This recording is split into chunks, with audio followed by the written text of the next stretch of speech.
So yun guys, nandito tayo sa Santo Niño Manotoc Covered Court. Kung saan nabalitaan natin is yung dalawang player ng Santo Niño National High School is dito nag-ensayo. Tara, puntahan natin sila.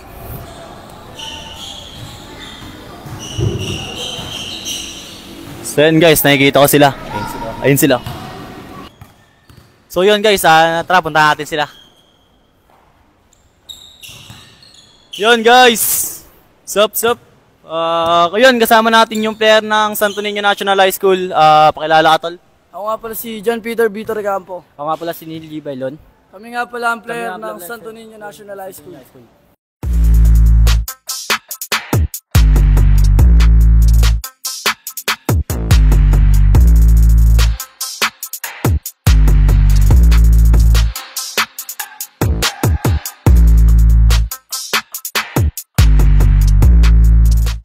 Tara, tanongin natin sila. Interview tayo. Go.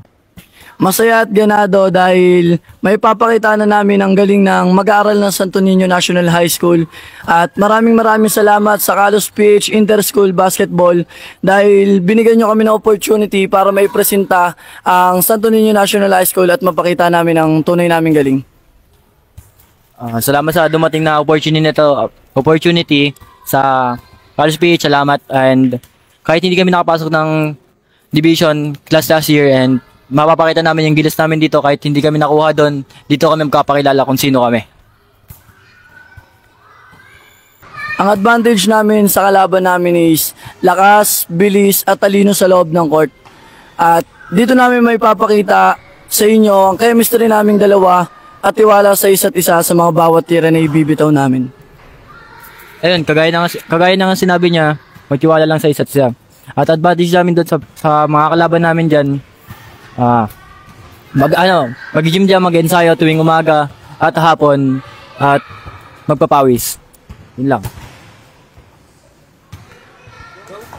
Inaalin namin to para sa Santo Niño High School namin.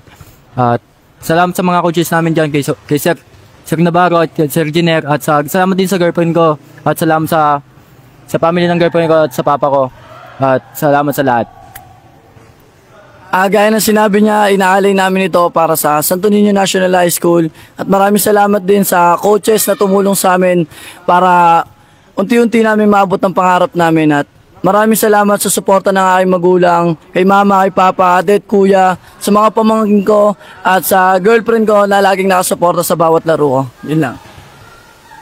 Siyempre masaya dahil di namin inaasahan na makakapasok kami sa first leg ng Interschool Basketball League ng Carlos PH, at dahil kasi dinadagsa ito ng maraming player at manlalaro dito sa Marikina kada post ng liga sa Carlos PH. At maraming salamat sa iyo, Jeremy Lalong Isip, na nag-send sa amin ng post na 2x2 Interschool ng Carlos PH, kaya tinanggap na namin ito ng kusa. At ako, masaya din ako. At may dumating na opportunity, at salamat Carlos PH. Shoutout sa mga kalaban namin dyan. Pakita nyo kung sino kayo. Papakita din namin kung sino kami. Pasok ko kayo kay Peter. Shoutout din sa mga kalaban namin dyan. Siyempre, be humble lang. Kumain kayo ng marami para may kakainin kami. Asoy sa akin lahat. Good luck sa atin pare-pareho. Kita kits. Okay, yun. So guys, isa-isa na piling teams para sa darating na Carlos PH Interschool Basketball League. Yun. Guys, ito yung jersey nyo na gagamitin para sa league natin sa October 11. Yan guys, baka may gusto kayong sabihin.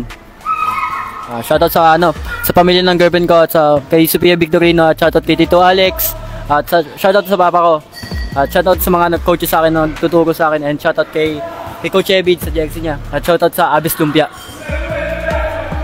Shoutout sa lalong-lalo na sa Carlos PH. Maraming salamat sa opportunity na binigay niyo to. At shoutout din sa magulang ko, kay mama at papa, ate at kuya. At lalong-lalo na sa girlfriend ko, Kathleen Factor. Yun lang. Kami ang player ng Santo Niño National High School. Kita kits, bakbakan na!